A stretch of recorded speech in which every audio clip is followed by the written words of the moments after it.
dear listeners, welcome to Landing America. This is my first episode, and I decided to introduce myself in the form of interview, so that way you can get to know me a little bit better and get to know my story. So Eric, feel free to ask whatever you would like to ask me. Let's start with your background, your family, where you went to school, stuff like that. So I was born in Slovakia. I was the third child, the youngest in my family. I was born in Prešov, which is a small town, about 100,000 people. I studied British and American studies. I also did pedagogical studies to be able to be an English teacher. However, it never really was my dream to be a teacher, but you don't really know what you want to do when you're young. But the one thing I always knew was that I would like to see America one day. I would like to visit. I was having part-time jobs while I was studying, so I was a server, hostess. I worked at the disco as a bartender, and later on I moved to Malta when I finished my university. I lived there for 4 years, and again I started as a server. I was working in a hotel, and later on I was working in a casino as an online dealer. Malta's dope, by the way. Yeah, Malta is a beautiful island. What's your podcast about? My podcast is about traveling to America. From my own experience, I know that the idea of going to America can be exciting but intimidating at the same time. I always thought about going to America.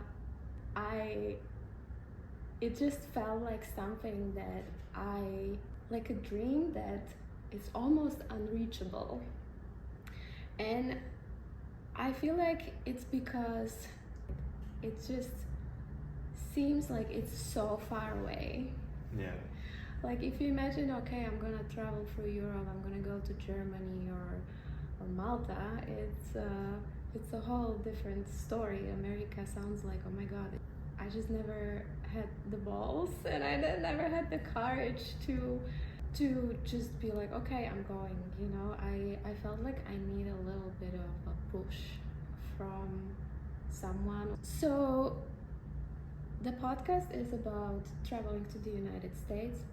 I can only talk from my own experience as a European, but I believe it's similar for all the other countries. Yeah. And I just want to make this podcast. Basically, I feel like I'm making it for myself 6 years ago, and I would really wish to have some guidance and some information from someone who already lived this.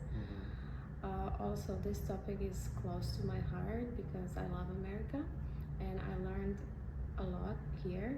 It pushed me further in my life, and it's something that I lived, so I can talk about this till the cows come home. I want to cover topics such as, the cultural shock that I had, all the differences that you encounter once you come to the United States. And I also want to cover topics like visa and immigration process and things that I know that people who think about traveling to America or are dreaming about this, and they probably have no idea about these things, same as I didn't have any idea. So there was this point in my life when I basically felt stuck in my job in Malta. I wanted to see a bigger world. I was sick for like 2 weeks alone in my bed, and I kind of felt miserable and I was pitying myself. And I also was after a breakup, and I just felt like I sort of forgot about my dream because, I was like 27 years old. I already felt like, oh, it's already too late, you know, like you should be in your like 20, 23 when you go and explore. I already felt like, oh my god, I'm 27, maybe I should like settle down and have a family. Like there's no more to it than where I'm now. And then I was on the phone with my friend who actually visited Florida a few years back, and it's funny how the life works, because he was the one who reached out to me when I lived in Malta for a few years and was inquiring about Malta, and I sort of encouraged them to come to Malta. So I introduced him to my friends, and I told him, don't worry, it's easy, just come and I'm gonna help you out. And the same way, a few years later, he was the one who told me, why don't you try to go to America? I've been there. I was in Florida and it was nice. Like, you should experience it at least one time in your life. It's a whole new world, and you're young, you're smart.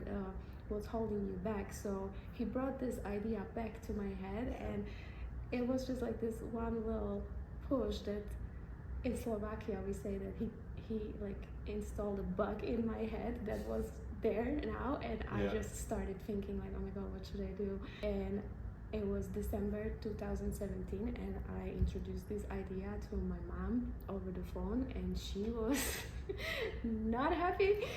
But she said, like, why would you go there? And you know, it's dangerous, it's so far away. And there was a student, high school student, who visited our school when I was maybe like 10 years old, and he was talking about his experience with studying in America. That sounded so exciting. Like, he was in this host family, and he was saying like how good they were taking care of him and things they provided for him, and it sounded really good to me, and I wanted to do it, but my parents didn't really approve.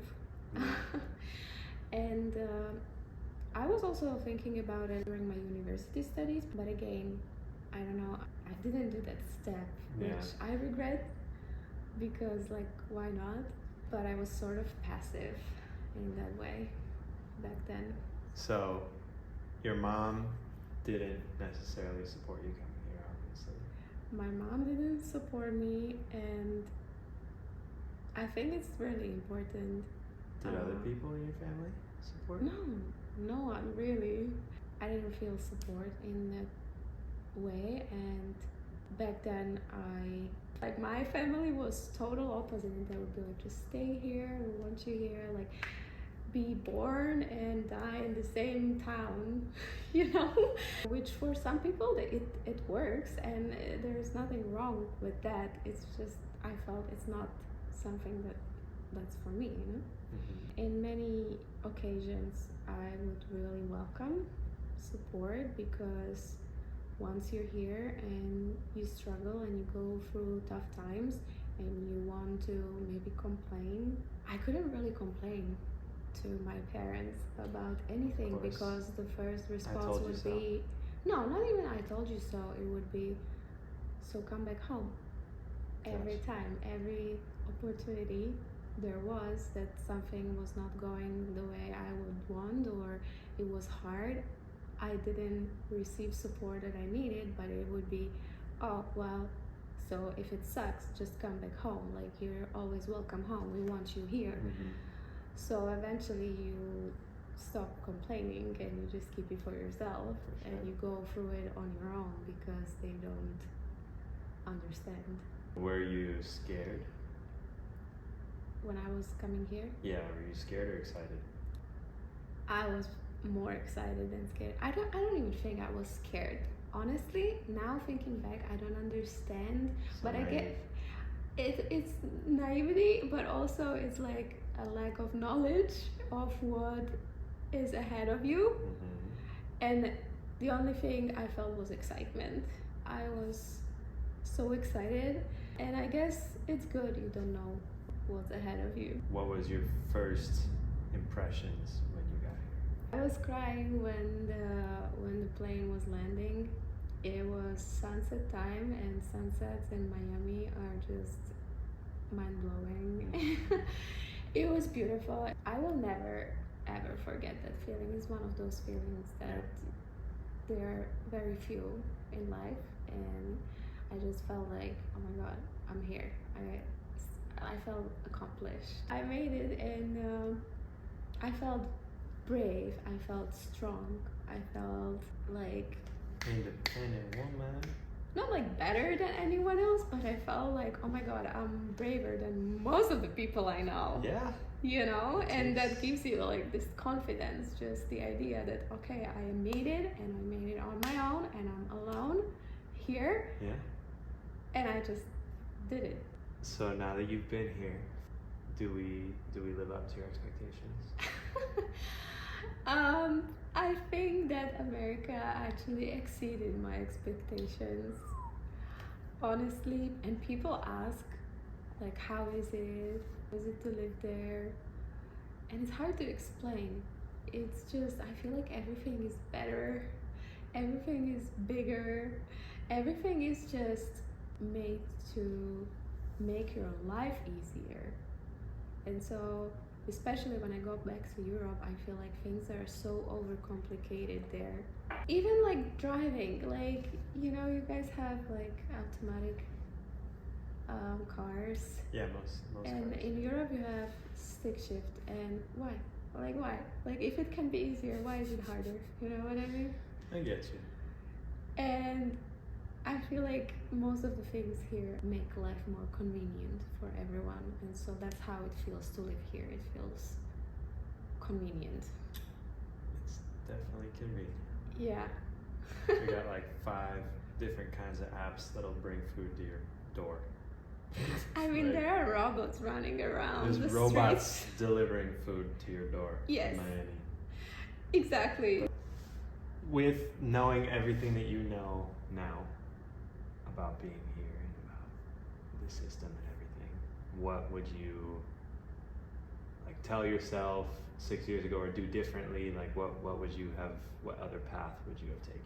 I would definitely